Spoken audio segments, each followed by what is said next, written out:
Thank you, Mr. Chairman, and thank you to our ranking members, Raskin and Nadler, and Ranking Member Jackson Lee, as well as to the gun safety advocates in the room and to all the survivors in the room. St. Louis and I are here today to talk about the extraordinary gun violence epidemic in this country. In St. Louis and nationwide, gun violence is a public health emergency, and common sense regulations are a necessity.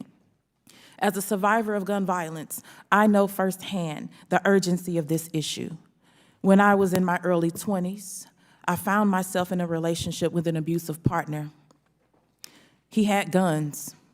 He kept one in the kitchen cabinet and another in between our pillows at night when we slept. One day, my abuser did not approve of the way I was cooking food. He got upset and he began to hit me. I ran out the back door, and as I ran, I remember thinking to myself, he was behind me and now he's not. Why isn't he chasing me? Where did he go? Where is he? Next thing I knew, I heard gunshots. Gunshots aimed at me. My experience is not an anomaly. It is one too many survivors of gun violence know all too well, and it is not my only experience. I survived that harrowing and traumatic experience, but many others have not.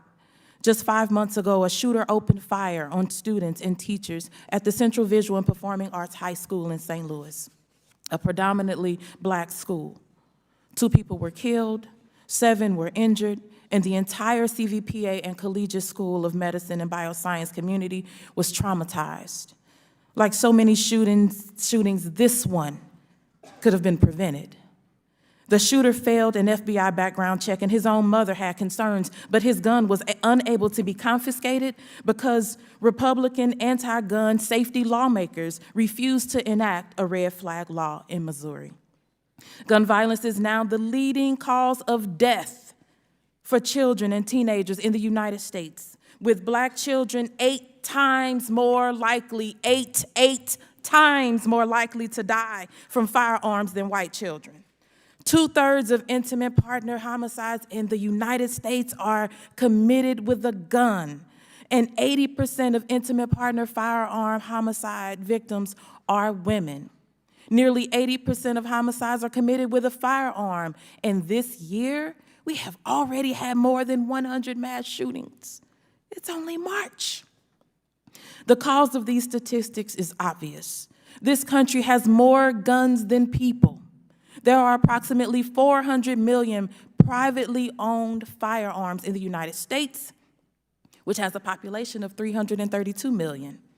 The U.S. is home to nearly half of the world's civilian firearms. But for many Republicans, this is not enough. Students being murdered at their desks is not enough for them to value lives over toys.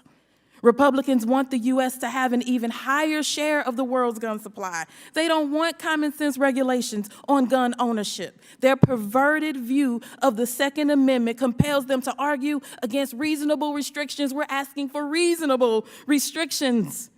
And our work has to be to save lives. Republicans' refusal to accept common sense regulations is why we're here today. As killing machines flood rural and urban communities and slaughter our children. They want to pretend that regulating ghost guns is an assault on our liberties. They want to pretend that regulating stabilizing braces intended to convert a pistol into a short barrel rifle is trampling on our freedoms. They want to pretend that Democrats are coming for people's guns. But let's be clear. Republicans want to pretend that people who support gun safety measures are coming for everybody's guns. We're not. We're coming for the end to gun violence. We're coming for the end of this public health crisis. We're coming for the end of a society where the number of guns exceeds the number of people. We're coming for the end of weak gun laws that allow people to buy an assault rifle and kill and traumatize school children, traumatize teachers, and traumatize grocery patrons. That's what we're coming for. And it doesn't require taking away people's right to bear arms. Our work is about saving people's lives. We will not succumb to the nihilist, insurrectionist view of the Second Amendment. We will not allow the apologists for gun violence to win. We will double down on a public health response to the public health emergency that is gun violence in our country. And together, we will end this crisis once and for all. I now yield to the gentle lady from Texas,